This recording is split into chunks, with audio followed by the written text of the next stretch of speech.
দিনের কর্মব্যস্ততার কারণে যারা সময় পান না তাদের সুবিধার কথা মাথায় রেখে আয়োজন করা হয়েছে রাতের marathon. Hatirjheel night half marathon 2025-এর আয়োজনে অংশ নিয়েছেন কর্মব্যস্ত উদ্যমীরা। আয়োজকেরা বলছেন সময়ের বাধা ঘুচিয়ে বিনোদনে নতুন মাত্রা যুক্ত করবে এমন আয়োজন। বিস্তারিত আব্দুল মালিকের রিপোর্টে।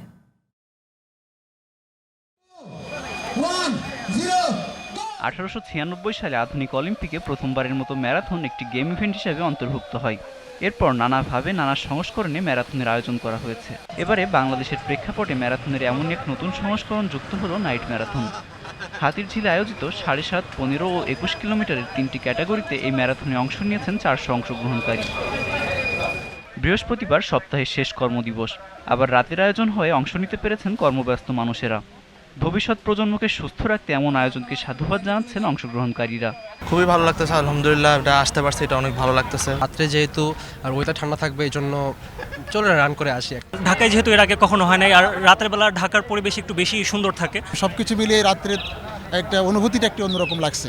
ভাবে দৃঢ় রাখার জন্য লং রানটা দরকার। বিজয়ীরাও বেশ উচ্ছ্বসিত, বলছেন শরীর ও মন সুস্থ রাখতে এমন আয়োজনের বিকল্প নেই। আগামীতে এরকম ইভেন্ট অবশ্যই ভালো চাই, আরও ভালো ইভেন্ট চাই। আজকেও ভালো ইভেন্ট হয়েছে, এবারই প্রথম চ্যাম্পিয়ন। ছোটো ভাই দুইটা আমার সাথে ফার্স্ট এবং থার্ড হয়েছেন। যারা চাকরি করে তারা দিনের বেলায় অংশগ্রহণ করতে পারে না, রাতে হলে অংশগ্রহণ করতে পারবে। এমন আয়োজনের মাধ্যমে ঢাকা আরও নিরাপদ হবে এমন দাবি আয়োজকদের। পাশাপাশি রাতের ম্যারাথন বিশ্বব্যাপী ছড়িয়ে দিতে চান তারা। ঢাকার রাতটা আমরা নিরাপদ রাত করতে চাই। ঢাকাতে মানুষ 2টা বলেন 3টা বলেন 4টার সময় মানুষ রান করবে এবং মানুষ ঘোরাঘুরি করবে এবং উন্মুক্তভাবে মানুষ চলাফেরা করবে। ইউরোপ আমেরিকার মতো দেশও একটা সময় আমরা এই রানটাকে নিয়ে যেতে চাই। যানজটের নগরীতে রাতের এমন আয়োজন সুস্থ বিনোদনের অন্যতম মাধ্যম হবে বলে মত অংশগ্রহণকারীদের। আব্দুল মালেক, জিটিভি নিউজ, ঢাকা।